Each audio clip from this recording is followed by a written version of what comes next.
We'll ask questions and comments, and then we can open it up to anybody out there if they have any comments or questions. We just ask you give them your name, address, and keep it to about 2 minutes. That would be appreciated.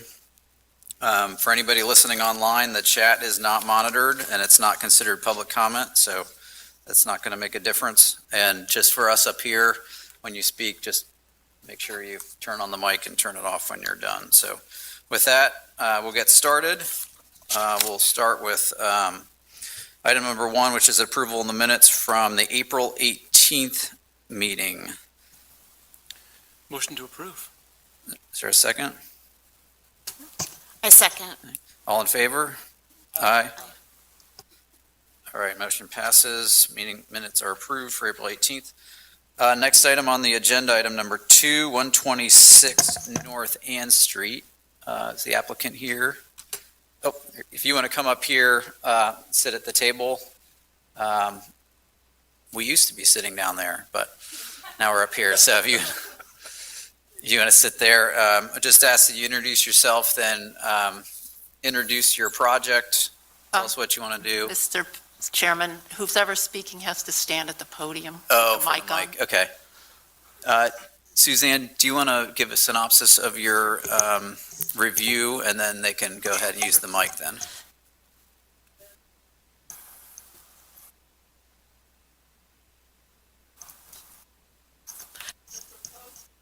It's working. It's okay. The proposal is to enclose an existing second-story side porch that's facing East Marion Street. My review is appropriate with conditions. That I note that the existing open side porch is a typical feature on many Victorian row houses, and when porch enclosures are proposed, preservation guidelines recommend that the enclosure should be compatible with the character and design of the historic building. For this proposal, I note that if the enclosure was aligned with the porch's roof, rather than extending the depth of the decking, which was enlarged at some point, it would be inset slightly from the house's gable end wall, which would be preferable. I note that the Commission should assess whether the proposed enclosure is an appropriate modern alteration that maintains the dimensions of the porch, and whether use of large windows will continue to convey the visual characteristics of an open porch. And this review references standards number 2, 5, and 9. Okay, thanks, Suzanne. If you want to go ahead and introduce yourself and tell us a little bit more about the project. Okay. Yeah, thank you. Yeah, we're Renee and Bob Rigel at 126 North Ann Street.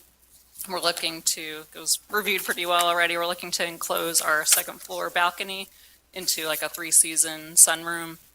It's not getting a lot of use now. It needs some work. The railing is rotten. It needs to be replaced, and the flooring is a little bit rotten as well. So in the process of needing to do those repairs, we were hoping to convert it into a space that we'll be able to use a little bit more. There's not a lot of privacy since it's right on Marion Street, so we just aren't utilizing it right now very well. So the plan is to put 6 windows across the front facing Marion Street, and then 2 smaller windows on the other side. Right now, the existing balcony is a little bit deeper, I guess, than standard. And we were looking to just kind of keep the frame identical to how it is right now, the same structure, same size, and just frame out walls, install the windows, and the roof would have to be extended slightly just to meet up with where the wall would be built. Yeah, the roof would need to be extended 18 inches. When they rebuilt it, it's about 18 inches out currently. And that's part of the issue that we're having now with the rotting, is because the roof was not extended to meet the size of the flooring. So any rain that's coming off is pouring right down onto the railing and the ends of the floorboards, so it's all rotten. So either way, we need to do something to repair that. So you're just going to maintain the existing slope and just extend it 18 inches? We were gonna, just extend it so that would meet up, vertically where the wall is being built. Because the whole frame itself is fine. It's pressure treated and then aluminum in there.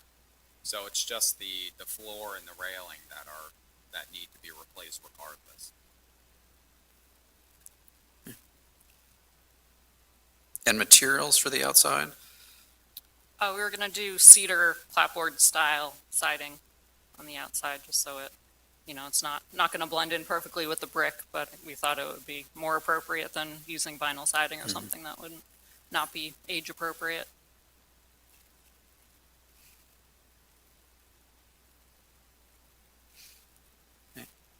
We're pulling it up on our devices, I guess. Any questions or comments from commission?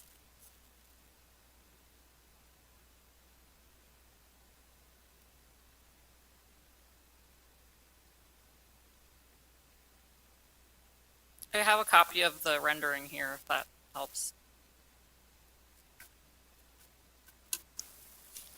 So I don't know if it's in here. What type of windows are you putting in there? The windows across the front are 32 inches by 62 inches. They're vinyl.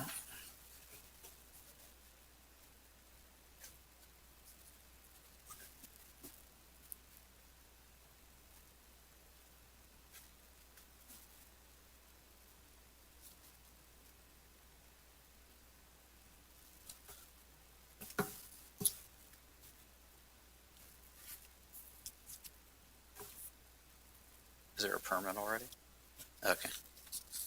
Okay. Any questions or concerns? In your narrative, did you mention that you were thinking about painting the siding and the brick the same color? Yeah, our intention was to paint the siding to match the existing paint that's on the brick. Okay. I just think because it's different materials, it might be better to do two different colors.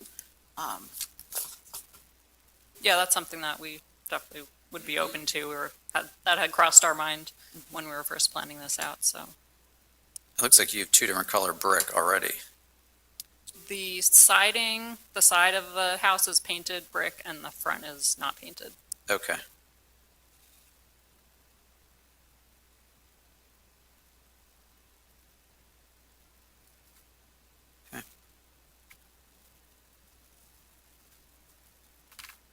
I don't really have any other questions or comments or concerns. Anybody else?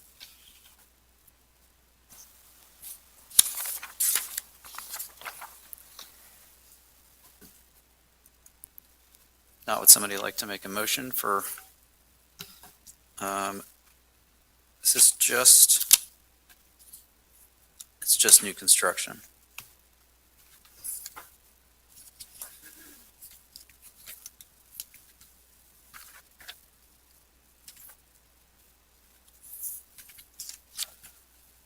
Want to go ahead?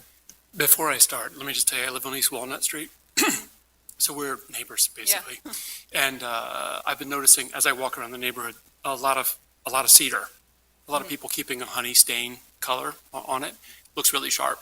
Yeah. So, Mr. Chairman, I recommend that City Council approve a certificate of appropriateness for the, wait, is this the one? Yeah, thanks. Certificate of appropriateness for the new construction enclosure on a second-story side porch facing East Marion Street to create a sunroom per the submitted plans and building materials. This is for 126 North Ann Street. This work meets the Secretary of Interior standards numbers 2, 5, and 9. Is there a second?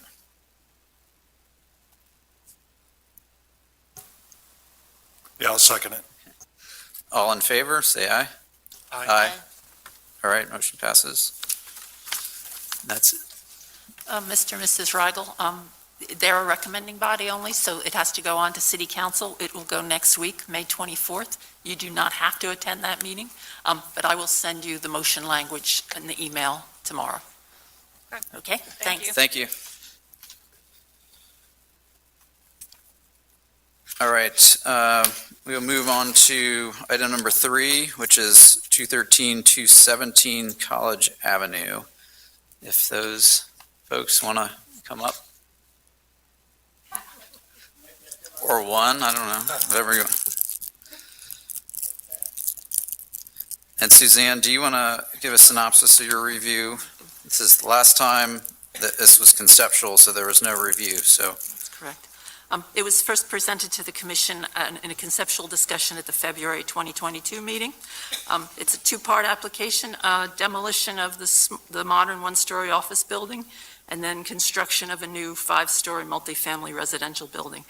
My review on the demolition is appropriate with conditions, noting that the office structure falls outside the period of significance for Lancaster's National Register District based on its age, and it is an atypical structure along College Avenue based on its one-story height.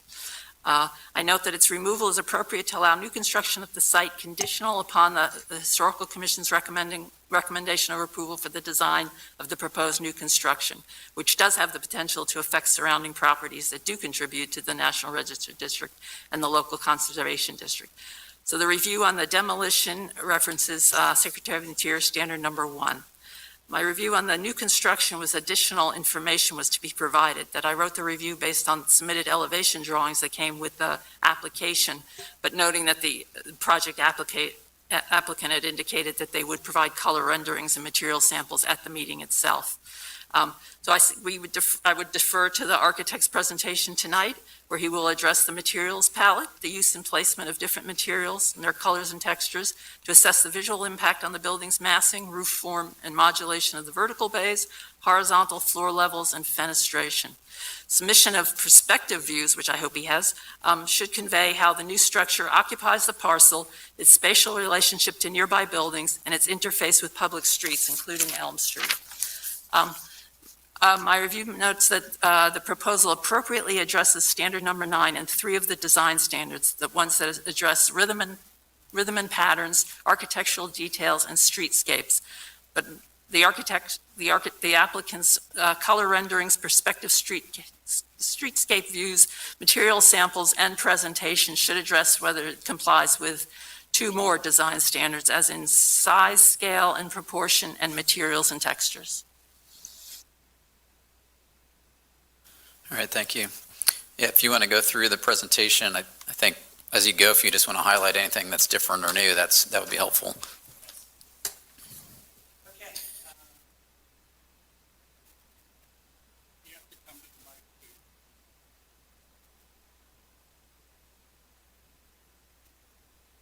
There we go. Is that better? Can you hear it? Okay.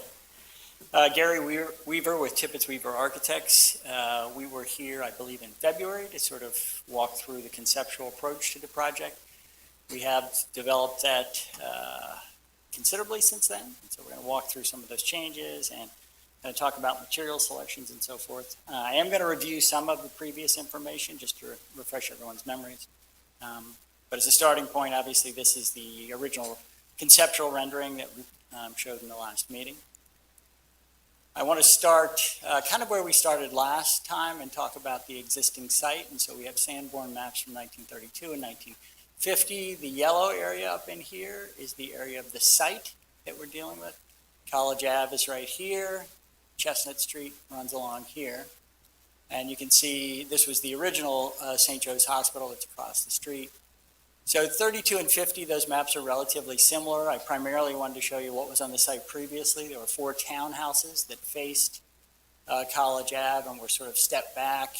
They did not align parallel with the street. There were 4 townhouses that were on Elm Street and essentially 2 duplexes that were at the back. There was a wood storage shed that was in the middle of the site. And there was a 3-story building here that was the School of Nursing, or I think it was actually nursing housing for St. Joe's at that time.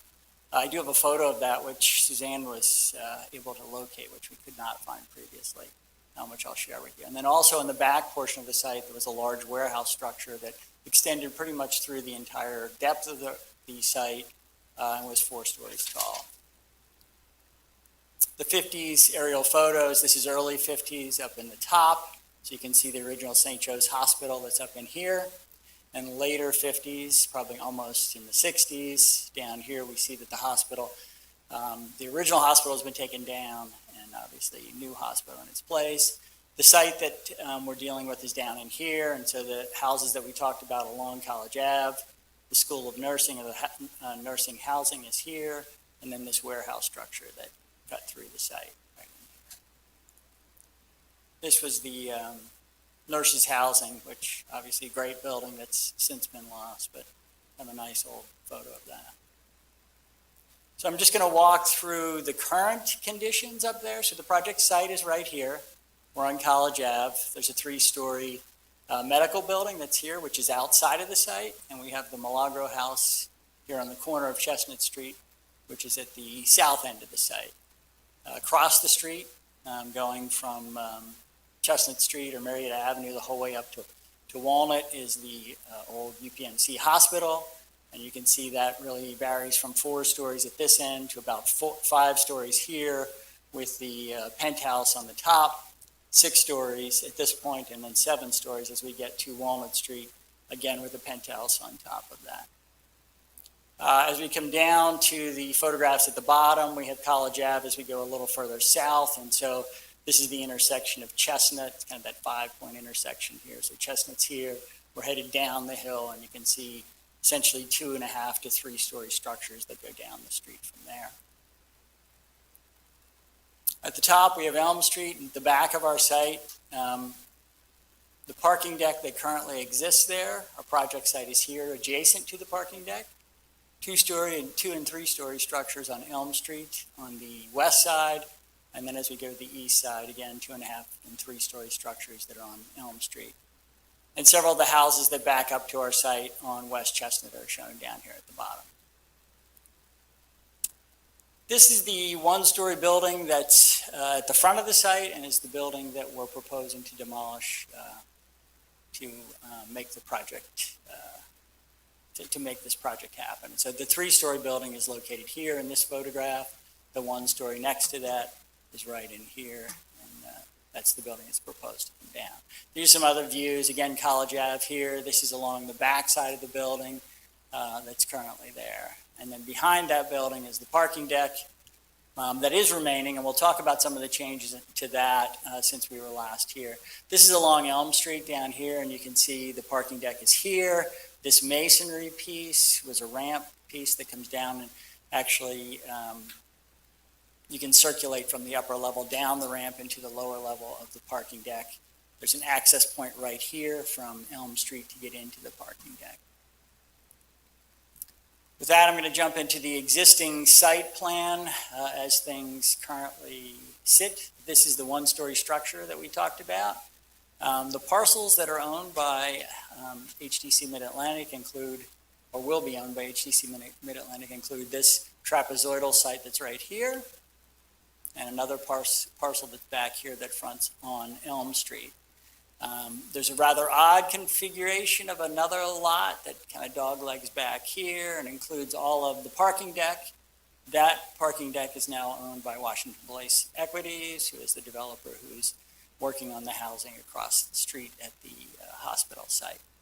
Washington Place Equities will continue to own that parking deck and will be constructing over top of that. And so the proposed new construction shows the building that's proposed for the site right in here. We're building on the site at the front portion of the site here, and then this section of the building is overbuilt on top of the existing building that's there.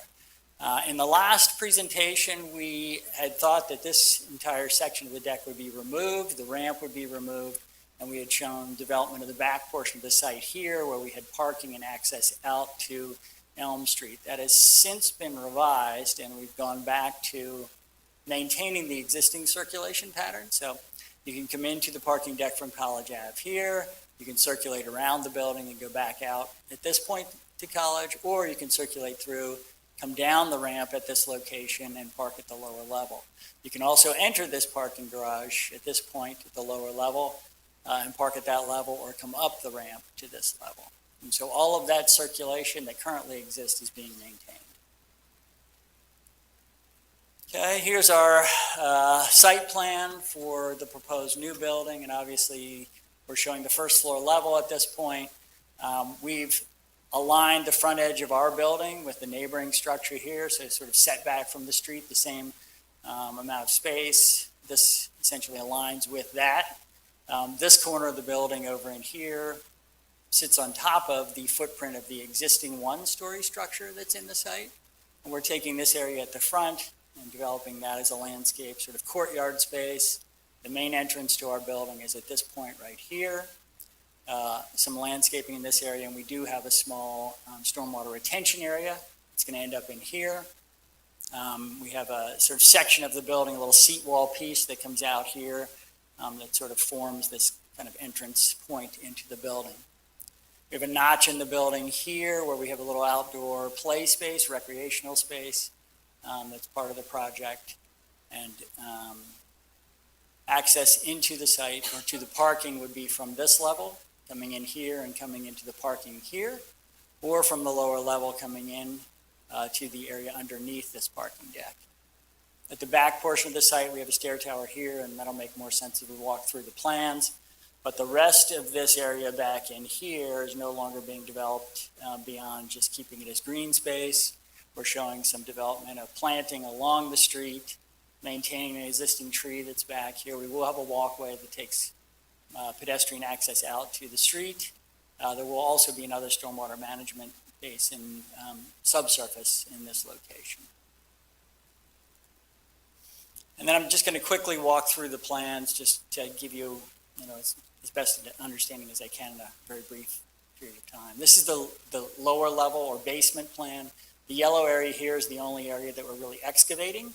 And so that area would be vertical circulation or elevators that are going to be part of the building, mechanical spaces, and then right in here, some tenant storage space. This is the existing lower level of the parking deck, which we're maintaining. And so if we came in from Elm Street into this area and parked in here, we'd be able to come in at this point, get into the elevator bank and head upstairs. We are creating a new stair tower back here that connects the upper floors. On the first floor level, towards College Ave, we've actually arranged all of the community spaces for the project. So there's community room, there's some office and meeting space, there's a common laundry space, there's an entry lobby and sort of lounge space at the front. Vertical circulation stair tower here, the elevator bay here. We have 3 units that are on the first floor, or 3 residential units that are on the first floor here. And again, if you were to access from College Ave and come into the parking area here, this is the existing deck, and we're coming in from there into the vertical circulation core. And let me go backwards to this. So you can see kind of roughly at the edge of this right in here is where the ramp comes down, the existing ramp comes down into this space. So that actually comes down and underneath the deck that's up here. Okay, as we go up to the upper floors, so second, third, and fourth are very similar. We have units arranged along College Ave here. It's a double-loaded corridor that goes through the center of the building. We have this notch which provides natural light in the center of the core of the building at this location, and we've identified sort of lounge community space here above the main entrance where we have glass. And then again, at this end of the building, we have a laundry, a small laundry on each of the floors, and have another community space or lounge space back in here. The designation of the different types of units are really just 1 bedroom and 2 bedroom. We do have a total of 64 units. I think 48 of those are 1s, 16 of those are 2s. Those numbers didn't add up correctly. And then we do have 12 ADA fully accessible units. As we get up to the top floor, the 5th floor, the building steps back and really is only at the front portion of the building. And so we have these 7 units that are on the top floor. When we started the project, we had a rooftop amenity space that was back in here, sort of an outdoor roof garden space. That has since been removed from the project. We still have a connection from this portion of the building to this stair tower, which is really more of an emergency egress across the roof. We have all of our mechanical units arranged on the north side of the building here. And to provide security and sort of a separation, we have a screen that runs along here to screen those mechanical units from anything from the south. Okay. I think when we were last here, we talked about, we spent a good bit of time kind of looking at the neighborhood and looking at some of the patterns of the neighborhood. And we talked a little bit about some of the observations and some of the decisions that we made, some of which had to do with sort of defining a lower level or public space on the building, a base to the building, which is down here. Obviously, we're treating that with a different material. We've gone to a larger scale masonry unit for that, which we'll show you shortly. The main body of the building up in here, we're looking at a brick that takes these 3 stories in the center. And then at the top of the building, we have a vertical metal siding, a vertical rib metal siding that's on the top floor. We've picked up these vertical elements from sort of bay or vertical elements that we noticed in a lot of the buildings in the neighborhood.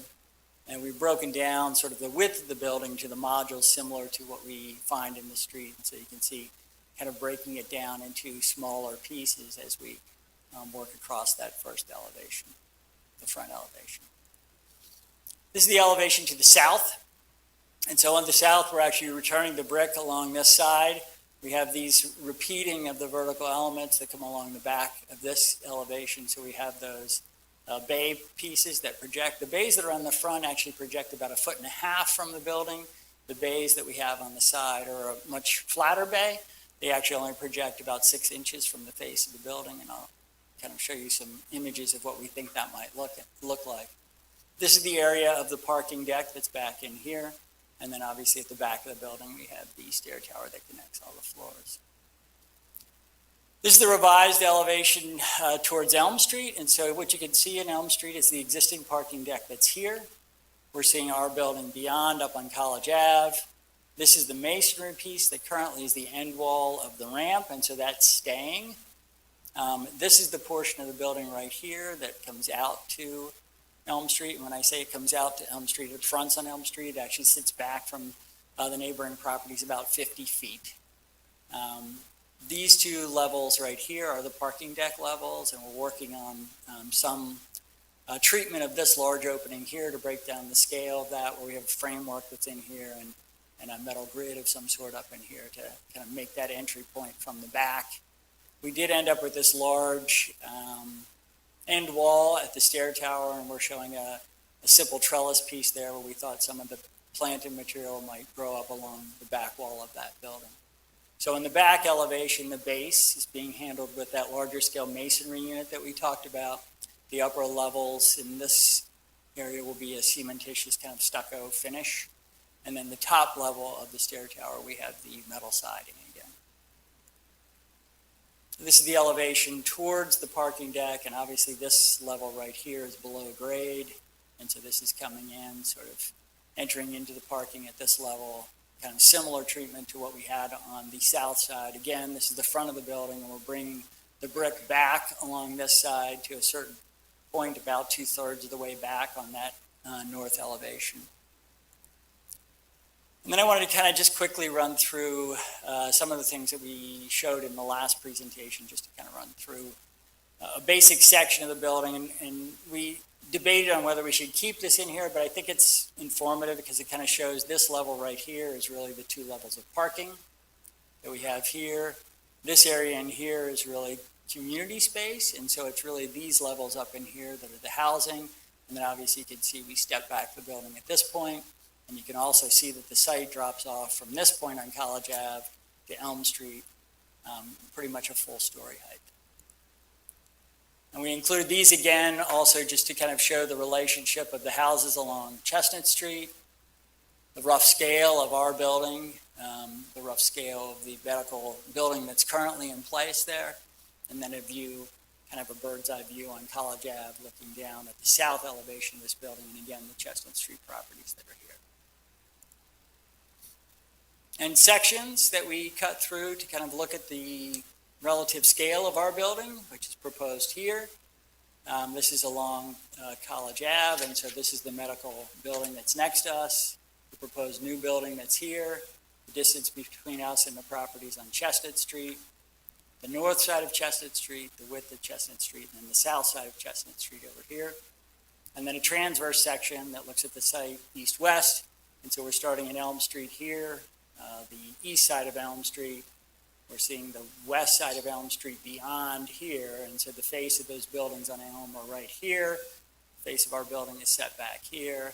The dotted line that we're seeing up in here is the zoning limit for what's allowed in this district.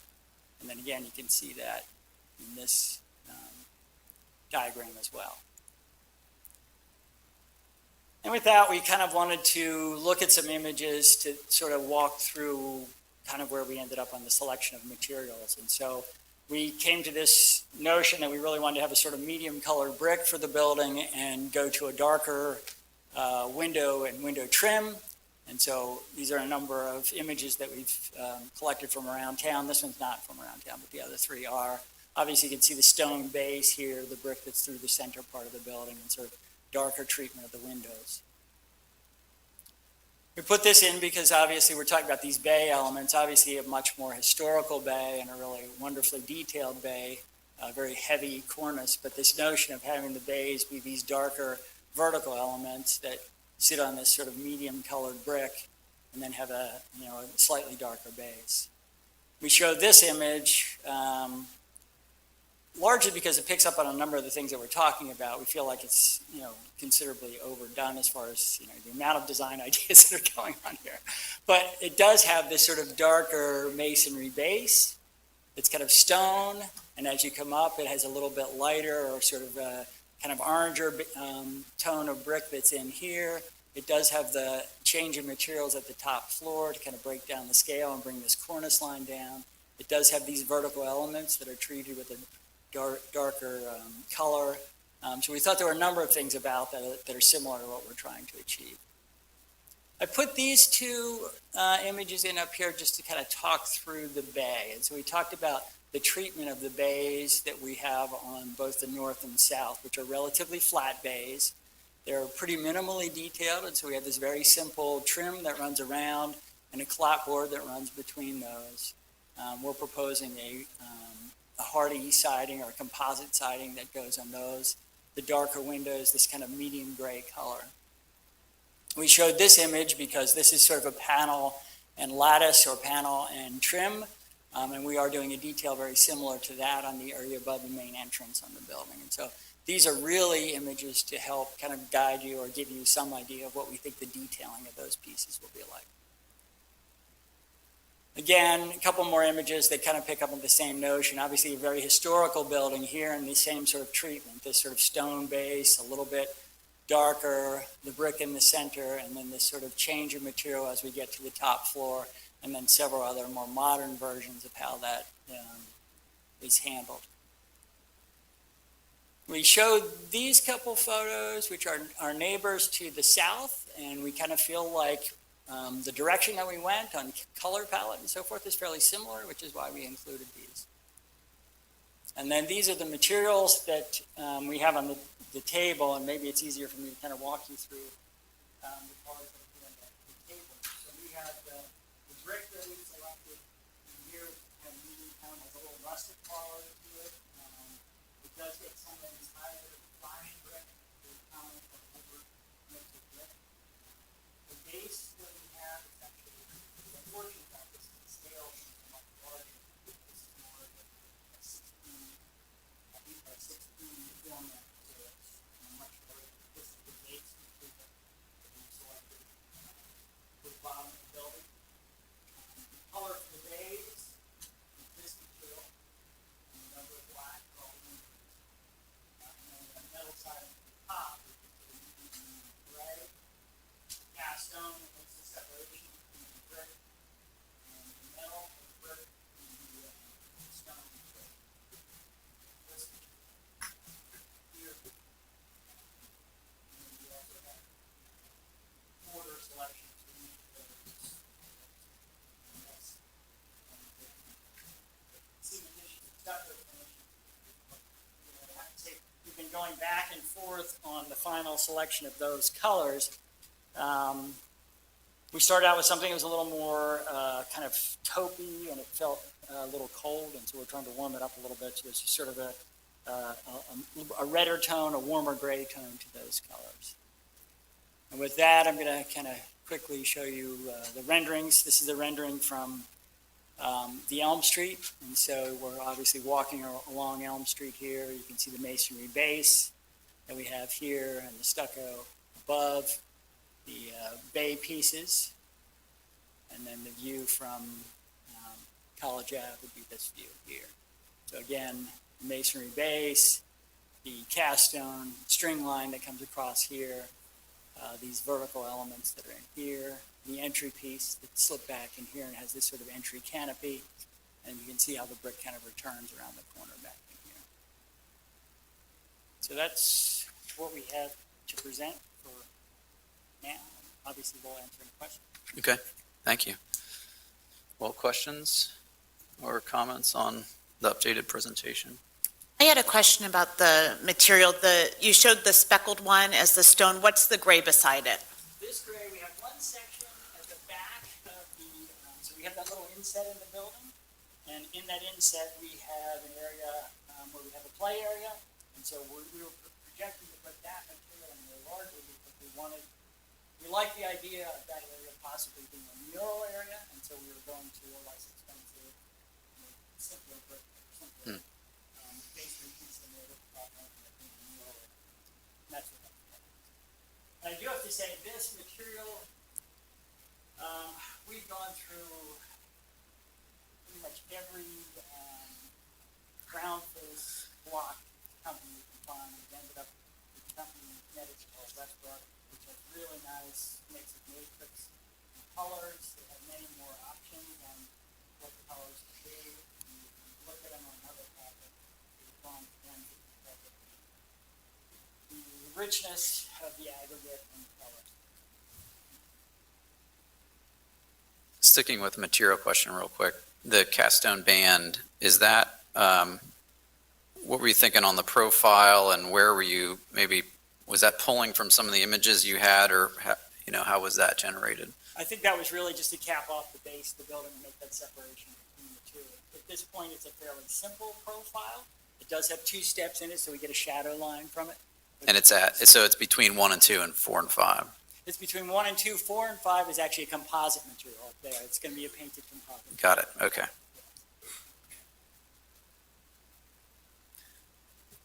Other questions?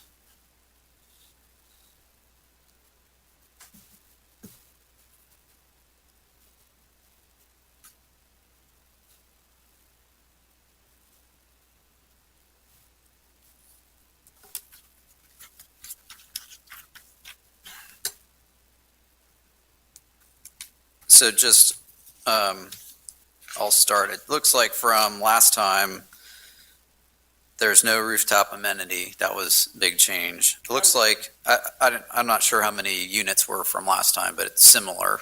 Right. Same number. Okay, same number, okay. The footprint's generally the same, maybe a little bit different at the entry or something else, but, Yeah, revisions in the plan were minimal, other than Okay. the whole circulation issue, we're at the parking, keeping the parking garage and the ramp, and changing out the parking at the back of the building. okay. And then merely the exterior materials are just updated and Refined. refined and, I think we had a concept yeah, earlier, but we're pretty well fine-tuned on Yeah. where we want to be. So, thoughts?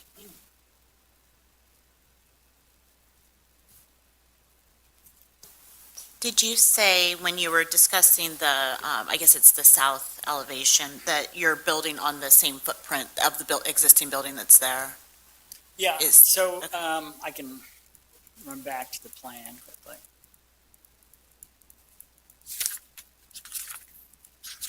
So when you look at this plan, this face right here is obviously a new line, and this is a new section of building. This wall around here and returning here is really the footprint of the existing building that was there. And quite honestly, when we started this project, we thought, oh, maybe we'll maintain the building that's there and kind of work with the first floor and overbuild. And that soon became clear that that was not the most cost-effective way of dealing with the site. And so we preserved the footprint, but the building will be taken down. I think there were some comments, I don't know if they were made up here last time, but concerns with overall footprint and height. Was that like reviewed after the meeting, discussed, like, I mean, obviously you landed right back here, so it seems to be, Yeah, I mean, I think the plan has been refined largely in kind of working out the unit layouts. Okay. Making some programmatic changes on the interior of the building, and particularly related to common amenity spaces, laundry areas, lounge areas, those sorts of things within the building. But the footprint of the building has not changed dramatically. It could be a couple feet, but not really Right. anything dramatic. So.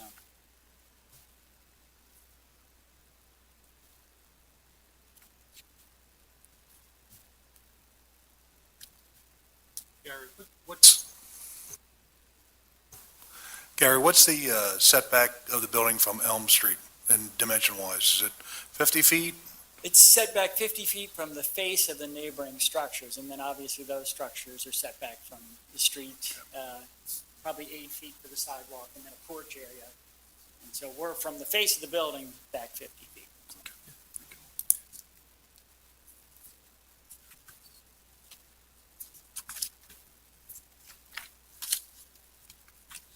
so as far as we have really two items here, that's demo and new. I mean, I don't know if anybody has any issues with demo or is overly concerned with that building.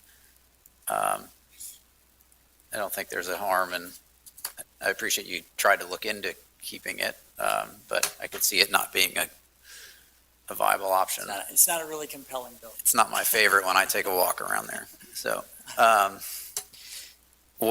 any comments on the new construction then?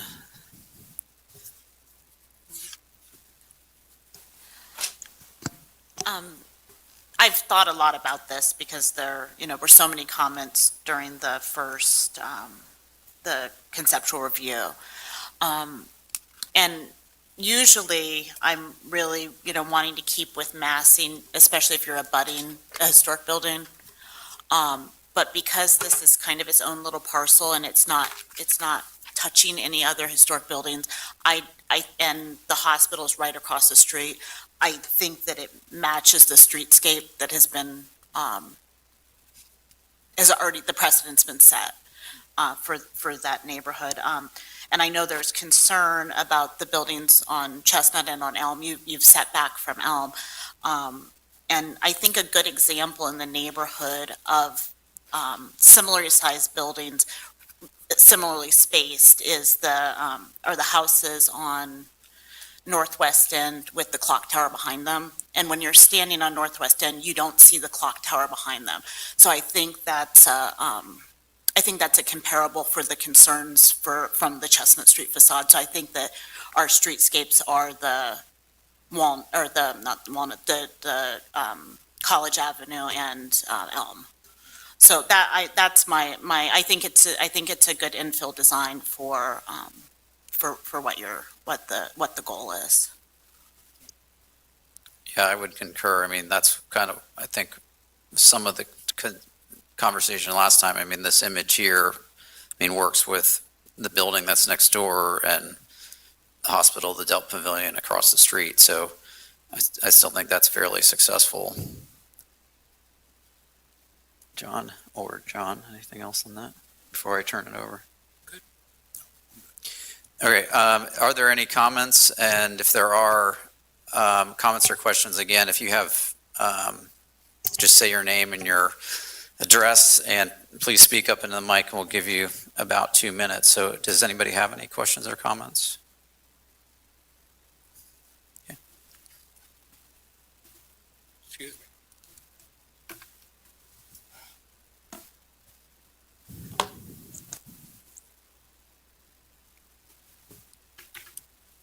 So, good evening.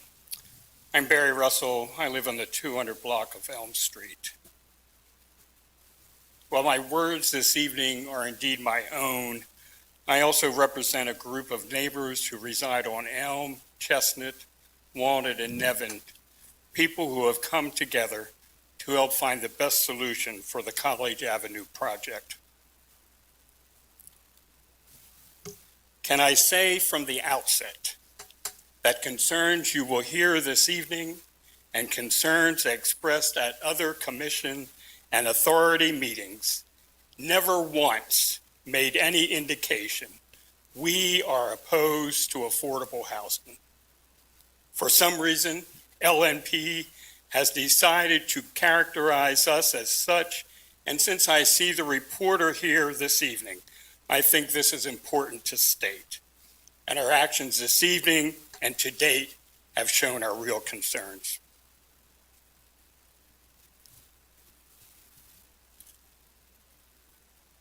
You will hear a lot of concerns brought by neighbors this evening. I have some remarks prepared. They're smarter people than me that need to talk. But one thing I will say is, again, this developer and this board seems to want to take Lancaster back a half a century or more, using clock towers and the homes behind there as supportive of this project is just crazy. Clock Towers is a repurposed building that has been there forever. So it is not a new construction. And to compare that with this project just doesn't make sense. All the other examples that this developer has provided to our community, that this massive structure, this monstrosity fits into the neighborhood, have all been redeveloped warehouses. If there's housing around there, the housing came after the warehouses were there. Clock Towers, we mentioned, Steeple House Lofts, there are others. So we have an opportunity, a once-in-a-lifetime opportunity to do it right, to get it right. Affordable housing is at a critical juncture in our community, in our country. I was stated in the paper a few weeks ago that 5 years from now, I don't want to be driving down College Avenue and having someone see this structure and say, look at that monstrosity and look at what those people did.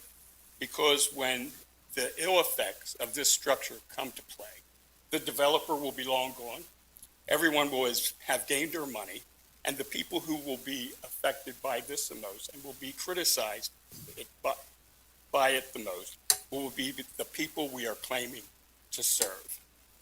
That was what was my comment in the paper, and it's what I mean tonight. It has nothing to do with those people. I did not want those people criticized for something that is clearly outside the scope of this community and neighborhood. Thank you for your time. Anyone? Yes. Hi, John Haney, 642 West Chestnut Street. First, I'll start off by again thanking HDC and the architect for making the modifications that have been made. The refinements shown tonight do show an improved building. I do have one question or request, and it was made at the conceptual review in February, and it was made at least one planning commission meeting.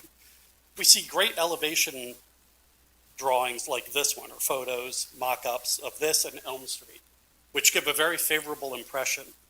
What I've asked for and what I've not yet seen is this exact same kind of photo from the perspective of someone standing on the south side of West Chestnut Street. All I've seen are the aerial bird's eye views. I still don't know what these historic CM Lynn urban homes are going to look like in front of this structure. And it's hard for me to decide whether I like what's been done. I mean, again, here, this drawing, the one of Elm Street, I think it is an improvement, but I don't have a clear idea of what it's going to look like standing behind the West Chestnut Street homes. So will that kind of drawing ever be available? Can you pull up the section, the site section? Because I think we talked about it briefly, but it is worthwhile looking at it. If you're standing on the porch on the right side and you draw a line from eye level over top the roofs of the buildings on North Chestnut, I'm not sure you're going to see any of it over top. I do have to say, just to respond to that, we actually wanted to show that in this image. And we started by trying, and this is a Revit model, so it actually models all the existing buildings, it models the proposed buildings, and we actually tried to get a view from this point on Chestnut Street, and what we realized is we weren't seeing any of the project. And so that's why we went to these aerial views to get a better sense of, what's really there. So there's absolutely no possibility that somebody walking down West Chestnut Street is going to look to their left and see this 5.5-story building. I think you are going to get glimpses of this building between the houses on Chestnut Street, sure. It just strikes me as odd that we can't produce a picture or a drawing that shows that. I heard that comment before. We've got great photographs for everything else, but we don't have that perspective, which is the one thing I've been most concerned about is what am I going to be seeing from Chestnut Street? That for me personally was my biggest concern. I'll leave it there. Thank you. Thank you. Good evening. My name is Jay Rosenthal. I reside at the 600 block of West Chestnut Street. Just want to thank you for allowing me the opportunity to address the commission and share with you our concerns with this project. This project is just not in keeping with this neighborhood and as it is currently proposed, and is just too massive in comparison to the surrounding homes, as we've seen from some of those other elevations. We as neighbors should enjoy full protection to any proposed changes to the neighborhood landscape. And with that said, any currently planned or future projects must be compatible with our historic neighborhood, and based on the proposed, just does not meet that protection. Based on your prior comments from the last meeting of February 22, our concern is that our objection to the proposed project was dismissed by this commission, and now our hope that you, as custodians to this approval process, will fairly administer your duties as commissioners and deny this project in its current configuration. The proposed project changes the entire character and streetscape in our neighborhood and must not be allowed in its current configuration with 64 units. The neighborhood was amenable to the project when initially proposed at 30 units. As we understand, other proposed developments such as the Eberly Myers project on Prince Street at 63 units was denied. And this project was in a dense urban setting, unlike our quiet historic residential neighborhood. As before, our desire is not to see this project abandoned, but to direct the developers to build a more appreciative, designed, and smaller scale project in keeping with our neighborhood. Achieving our objectives as stated above is our number one priority, and aside from that, we would want to make sure that the facade finishes on all four sides are in keeping with the integrity of the neighborhood. So I appreciate some of that, what we saw today. The concern really would be on the south side, so on my backyards, if you will, of the residents along that side, would have a lighter finish, because it would be rather oppressive to see this massive structure at the base of our homes or at the back of our homes in a brick finish or a gray or darker color, but rather a lighter color so that it wouldn't look as oppressive. We don't get direct sun, but at least we would get some direct sunlight from above that would allow some reflective nature of the building, because that facade really just abuts our property levels. And I appreciate what you've shown on the rooftop AC units, masking that, and hopefully they're some sort of sound absorption barrier, because when you have 70 or so compressors kicking on at various times throughout the day and night, that's going to be rather obtrusive and offensive and very loud. And we do appreciate the fact that you eliminated that rooftop element, which would have been a big concern from a noise perspective and safety.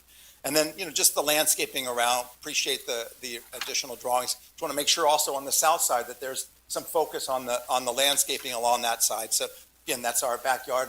What a lot of residents, as they do walk down Chestnut Street, will see that when they come between our two buildings or our two row homes, and there's a 12-foot gap between those. So I just want to make sure that that's always maintained and appropriately developed. So we just want to make sure those things are adhered. Question two, these windows, are they operable? In other words, can they be opened and people can yell out the windows or smoke cigarettes and throw their butts out and whatever?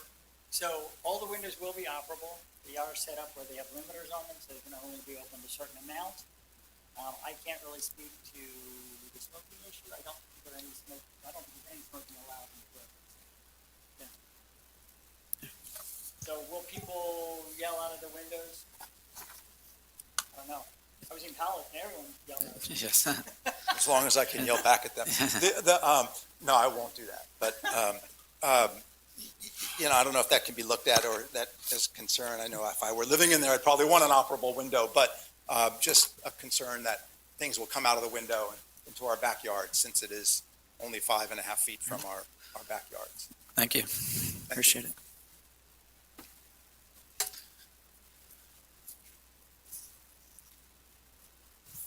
Good evening. My name is Bill Hannigan, 300 block of College Avenue. I find the word circulation brings questions to my mind. I don't understand this rooftop walkway from one end of the building to the other. I don't know why, if I've understood it wrong, I apologize, but why allow for people to walk across the top of that building? Makes no sense to me. It's like having what would have been the recreational area up there. It's an intrusion. It's a safety issue. Let me just respond to that. So, in any building, you're required to have at least two means of egress. Excuse me? In any building, you're required to have at least two means of egress. So I leave Okay. my residence, I have two directions to go to get to an exit and get out of the building. And so we have on that upper floor, one means of egress within that floor and one means of egress that's across the roof. We do have it set up where access across that roof is a alarmed exit, and I think we actually have it now tied into the fire alarm system. So the only time that would be free access would be when the alarm goes off and the fire alarm goes off, and then someone could go across the roof to get to that second means of egress. I needed That's to hear the way it's that. set up. Yeah. I need to hear that. Here's another point of circulation, and I don't know what guidelines we have applied here for traffic egress, but that single route in and traversing behind the Medical Arts Building and back onto College Avenue, to me, is a problem. There's an artery there that's totally compromised, and that's that deck. The deck that exists now shouldn't be given a lifespan of 12 months. It should come out immediately, and it should come out prior to this project proceeding another inch, because it's so badly compromised. And the need to figure out whether a second exit from that parking facility onto Elm Street is going to happen or remain closed, that needs to be solved. So these are circulation issues to me that are just imperatives And and priorities. I'll respond to that comment also. First of all, yes, the deck needs repair, and that is part of the project. There will be work done as part of our project. There will also be work done by the owner of that deck concurrently or shortly thereafter or somewhat before. And so that is in the schedule. We started this project with a different circulation pattern through the garage with two means of access off of Elm Street. And what we got was significant pushback from the neighbors. And so we said, fine, we'll go back to the way it is now and we'll keep the circulation exactly as it's always been. And that's what we did. And so that's why we've landed where we are. It's because we're responding to the request of the neighbors. And that's to your credit. That was a problem. I need to see documentation. I mean, I've heard promises tonight that this is going to be resolved, but I've seen no evidence of it. I've seen no discussion of it. I've seen no questioning of it. It's like, okay, it's going to happen. You mean the repair of the garage? Yes. Where's the documentation on that? And when is the deadline and the timeline from that going to show in relation to the deadline and time frame for this? I don't know that it exists. Yeah, so And this is like a handshake agreement between HDC and the owners Washington Place. There's no contract between the two that I am aware of that accounts for traffic flow, circulation across the dilapidated deck. I can't speak to the negotiations between the two developers on when the work's going to get done or how it's going to get done.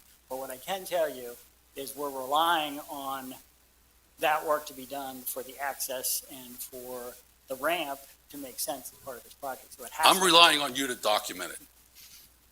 I don't think this can go another inch forward without those things as part of the package. And that's just only tip of the iceberg about this whole grandiose redevelopment coming to the 200 block of College Avenue and the 200 block of Northwest End Avenue and the other things that are supposedly related. There's just not a comprehensive view here. It doesn't exist. Thank you very much. Thank you. If I may, I could possibly address some of the concerns as to whatever agreements there might be between HDC and Washington Place. I'm Bernadette Hohenadel. I'm counsel for HDC. Thank I you. also happen to be counsel for Washington Place, so Okay, sort of is that helpful. might be helpful. In terms of repairs to the deck, repairs have to be made to the deck in order for any use of it to continue.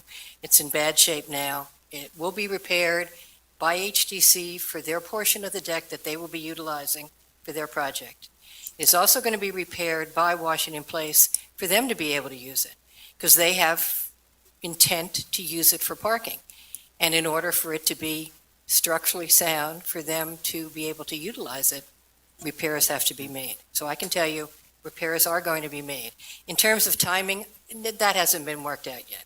HDCs will be part of their building process because they will need it for their construction. Washington Places is similar because they are in the process of working through their plans. They're going to need this for parking, so their time frame is similar. In terms of access, there will have to be some easement agreements prepared and recorded that allow HDC the access across Washington Place's parking deck in order to utilize it, and those will be taken care of at the appropriate time. I have a strange feeling that that will probably be part of the plan approval process. It will be required that that is done and recorded. There is already in place a air rights agreement as to the use of the air rights over the parking deck. So that's already in place. Okay, Thank you, that's helpful. that helpful? Okay. Thank you.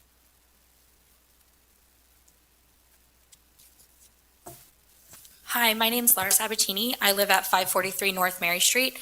First, I'd just like to point out that some of the things that have been brought up aren't actually part of the historic conversation of this. So remember what the scope of this meeting is specifically to some of my neighbors here. So I hear the concerns of my neighbors. We all care very deeply about our community. We want what's best for it, and I'm really glad that I live in a community that has that desire. While I'm here as an individual, I have an interesting perspective because I work in the nonprofit community here in Lancaster. I specifically work with an organization that provides affordable housing for very, very low income people in a historic building. I spend my days seeking funding to help house many of the low income families who live in Lancaster. Some of that funding being cut regularly, and I know that this is a very, very great need. To me, a few concerns about seeing a building occasionally between houses is not a good enough reason to deny this project. It is a total dismissal of the needs of many to honor the wants of a few privileged individuals. The facade on College and Elm, while necessarily modernized, fits in nicely with the aesthetic of the neighborhood. We live in a city. It can be loud and cramped at times, but that's part of what it means to live in a vibrant city like ours. I want to offer my support for the developer and the architects, and I encourage you to approve this plan. Thank you. Thank you. Hi, my name is Rachel Helwig. I live on the 500 block of North Mary Street. And I just want to say, this is my first time attending a meeting like this. And it is one of the most interesting and simultaneously boring things I have ever attended as we think about the ways in which minutia facades really actually do impact who gets a chance to live in the city. So I say that as a pep talk to myself to come to future meetings because I really am recognizing just how important meetings like this are and ensuring that Lancaster remains not only an aesthetically beautiful location, but a location that I feel proud to call home. And I do feel proud to call Chestnut Hill home, although recently I felt slightly less proud of that, admittedly. I am someone who is impacted by this project. I live in the neighborhood, and I actively look forward to this project being completed. I'm very happy with the renderings that have been put forward tonight, although admittedly also maybe feeling a little sad that some rooftop amenities may be taken away from neighbors who will be living in this housing in order, again, to satisfy some concerns for folks who might be too loud. I also say this, and this is embarrassing, as a smoker. I care about my neighborhood. I take care of my neighborhood. I pick up after myself. I think we can be good neighbors to each other, and that means creating space for people to live in Lancaster City, to continue to be a vibrant and diverse neighborhood. We've talked a lot about, or we've heard a lot of concerns about keeping with the neighborhood's aesthetics and the neighborhood values, and the ways in which a project like this changes the character of the neighborhood. And that makes me feel really sad, because I'd like to think that the character of the neighborhood is a place where we are open, we are flexible, we are creative, and we are willing to welcome new neighbors. So I highly encourage the commission to consider this project. Sure. Rachel Helwig. Thank you.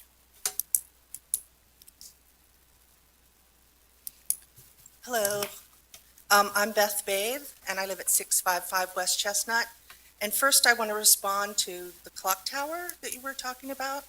The clock tower sits on an island. There's Wheatland Avenue, West End Avenue. There's the houses that back up to it, there's like 6, and there's a road, there's an alley. I'm looking at the map. I know, but it's literally just a driveway between the 4 stories and the Our townhouse. project here has no driveway, no alley. We've been talking the whole time. It's 6 feet to 12 feet. Right, but building to building, it's very similar line in between. I pushed the button too soon. That was my point. I was just saying that in thinking about it and going through the neighborhood, that was my point, that standing on Northwest End, you can't see that behind it. Okay. Sure. I just want to talk about the row of houses that I live in. I bought my house in March 2012, and it is a grand semi-detached brick Romanesque revival Victorian, one of 6 that were built together in 1891. My house is adorned with intricate arabesque terracotta architectural elements, including cherub faces, parapet walls with crown toppings, and lion face downspouts. We have leaded glass windows and a patterned slate tile roof that's a vertical. When we first met with the appraisal to get homeowners insurance, his remarks were that the home's replacement costs could only be that use of today's materials, and the home could never be rebuilt with its historical architectural elements. They just aren't available today. As a homeowner of an architecturally significant and historic home, I have become a steward per se of its historical significance, making sure that it stands for another 130 years. Currently, I've completed many renovation projects that far exceed my original cost of the home. I could go on. In December 2019, Lancaster architect Gregory Scott and a colleague discovered 2 Lancaster-era newspaper articles, one dated October 3rd, 1891, and another dated August 20th, 1892, both of which listed the architect of my home to indeed be C. Emlyn Urban. All 6 of the homes on my block, from 655 to 665, are now on the C. Emlyn Urban spreadsheet of homes. Another article from the New Era lists the next 10 homes down the block, designed by equally important architect of the time, F.P. Dinkelberg, who designed the famous Flatiron Building in New York City. I'm really worried about what will happen to our block. The 5-story building directly behind us will tower over our homes and the entire block from College to Elm Street. The new building will not fit in appearance or sound of the streetscape. I'm very worried about how the construction will impact on the homes on the 600 block of West Chestnut. I feel the Historical Commission are stewards to the whole city for maintaining its rich architectural buildings, and I hope that you include ours when you consider this. Thank you. Thank you. It's good timing, too. My name is John McGran. I live at 636 West Chestnut Street. And I'll just start by saying I appreciate this project. I think this is a great project for our city, and I'm not going to belabor that. But I want to address one comment I heard earlier about the window function. There's a lot of 4-story buildings in this city with windows that open and close. I don't think we have a widespread problem of people leaning out the windows, yelling, smoking cigarettes, dropping cigarette butts on their neighbors. I don't understand how that comment is germane to this discussion. At the business that my wife and I own, we're adjacent to Stadium Row, which is a brand-new 4 or 5-story building with windows that open. I actually heard, I have one employee who has chosen to live in rural Lancaster County his whole life, and when that building was being designed, he said, windows are going to open, and people are going to be like blasting their rap music out the window all the time. And I was like, that's not going to happen. You're worrying about something you don't need to worry about. And in fact, that building has been our neighbor for a year, and we have never had to worry about that. They're great neighbors. We're glad that they're there. This is a good project. I'm glad that this project is hopefully coming to our city. Thank you. Thank you.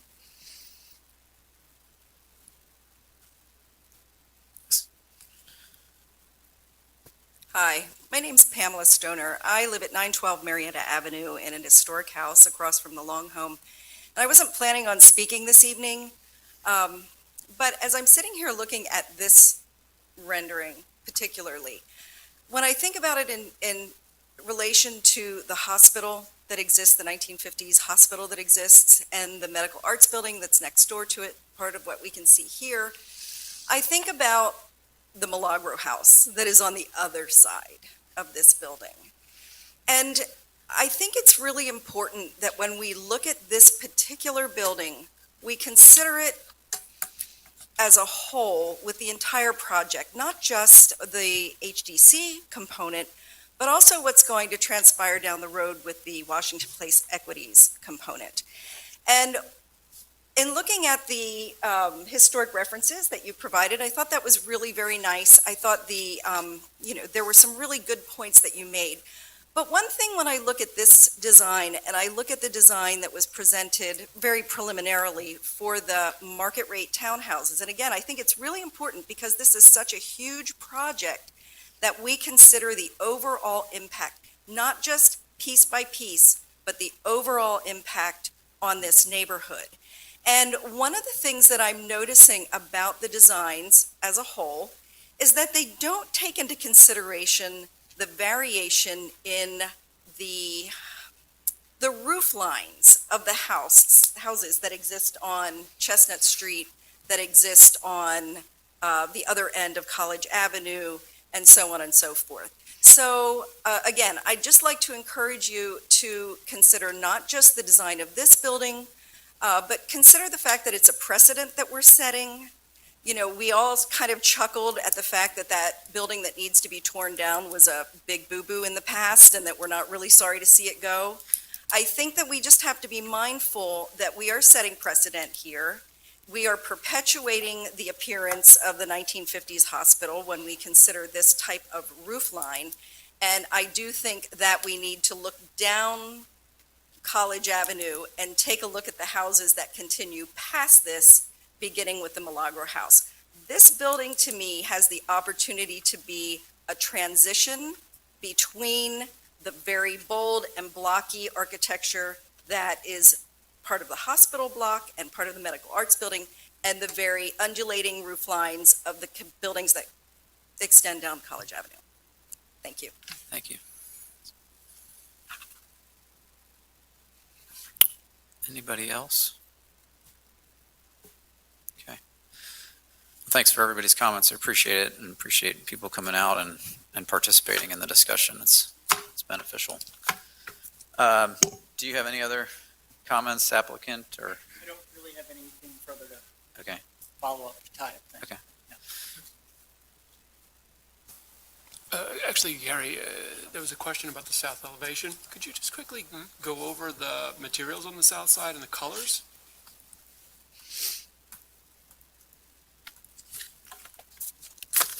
And these will be the properties that back up the 600 block. So this is the south elevation, and across the bottom, we do have that masonry that runs across here, and so that would be this material. And that would be there's a fence line there or no?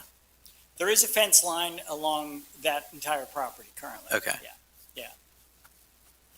Above that, we have the cast stone string course that we talked about earlier. And then at the front end of the building, we do have the, up in this front corner, the brick wraps the corner before we get to the bays. And then we have the cementitious material that runs down the side, which is this color.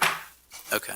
So we'll have this color that runs down the side, this color, and the.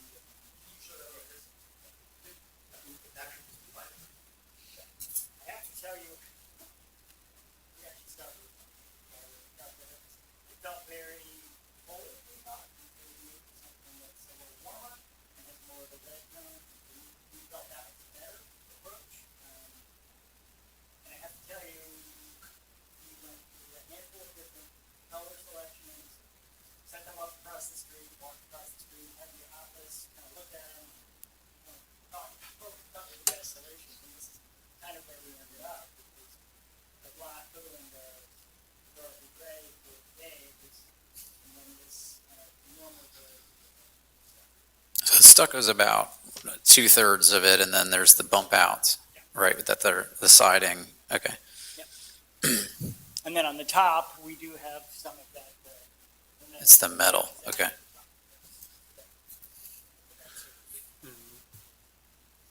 Okay.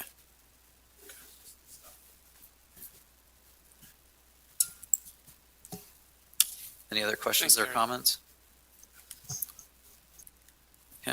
Yeah, I have some comments. First, all the comments that were made out in the public tonight are not taken lightly. I mean, we do try and make a ruling on, the concerns of everybody, but at the same time, we are bound by our city ordinance to rule accordingly to the ordinance. And I just want to go by a definition first of the streetscape. As the overall view of the public street, including front and side yards visible from the public street, its components, elements, and the relationships of building setbacks, rhythms, height, shape, spacing, and textures that give public street or neighborhoods its distinctive visual character or image. With that definition, we as the board are to rule basically on the general design, arrangement, texture, material of a new building, structure, and the relation of such factors to similar features of building structures in the immediate neighborhood of the Heritage Conservation District. To include the following: the size, scale, proportion, new construction shall relate to the dominant proportion, sizes, and scales of the buildings of the streetscape. I think it's important to understand that when they're talking about that streetscape, just like on College Avenue, when you have a 6-story hospital building across the street, you have a 4-story building as well. You have a 3-story building right where they're proposing to put a 5-story building. That, by my terminology, by my definition of what this ordinance is trying to drive, would meet that requirement. A 5-story building is not out of the question to put there. Then you get down Chestnut Street, and this is why Mr. Weaver indicated from the south side of Chestnut Street, you can't look across and see the proposed new 5-story building. So it's not affecting the streetscape of Chestnut Street. Can you see some through the gaps? You certainly could, but is it really bearing on the streetscape of Chestnut Street? Remember, this is what we're supposed to rule by. Then you go back on to Elm Street. This would be the more one where you might have somewhat of an argument. However, when you look at Elm Street and the setback, that's why I asked about the setback. The setback off Elm Street, it's not like the 5-story building's going right up to Elm Street. It's actually only 4 stories on that end, and it's set back 50 feet, which again now really starts to go in with the rhythm of how that is on Elm Street. If you can look back on Elm Street, you can see the back of your homes, which is a 3-story building, so it's really only an extra story that they're asking. So from that part, you now go into the rhythm and patterns, and this is basically the design elements or principle of the facades reflect the neighborhood patterns. Now you look at what they're proposing, we have to look and see, does this really fit into the neighborhood pattern? And me personally, I think Gary did a very nice job. The brickwork and the layout looks very nice. Okay, the design, yes. Again, that goes with the material and textures. So it really, again, it comes down to definition, it comes down to the streetscape, it comes down to what we as a board look at. As far as what those on Chestnut Street, where you might sit in your backyard and look at this building or the noise, I'm sorry, but we do not rule on those kind of issues. The noise is something that's not even what we deal with. And what you see from your backyard, we don't deal with because it's not part of the streetscape. So I just want to make that very clear. Thank you. Any other comments or questions? If not, is there a motion? We have two things to vote on tonight.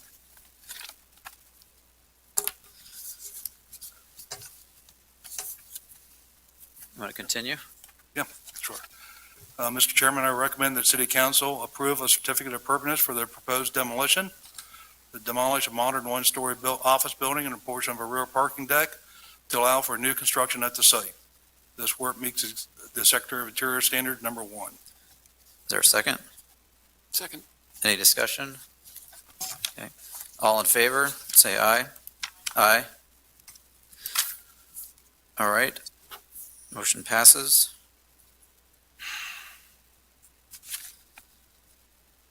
Let's take the next one. Okay. Mr. Chairman, I recommend that City Council approve a certificate of permanence for the proposed new construction at 217 College Avenue.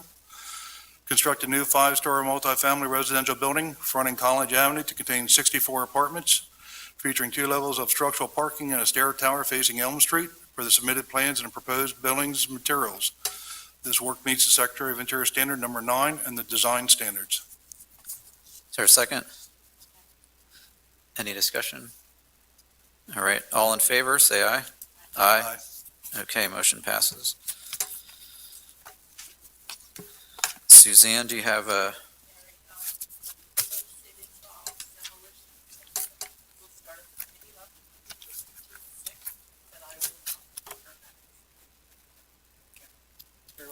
Yeah. Thank you very much. Appreciate it. Okay.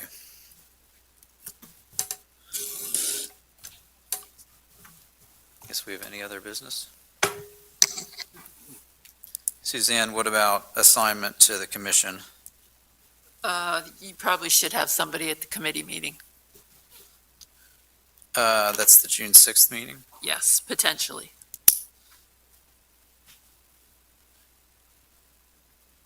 Six o'clock. Okay, I could probably make that. 6 PM. Okay. All right. Motion to adjourn. All right, we'll adjourn 7:15.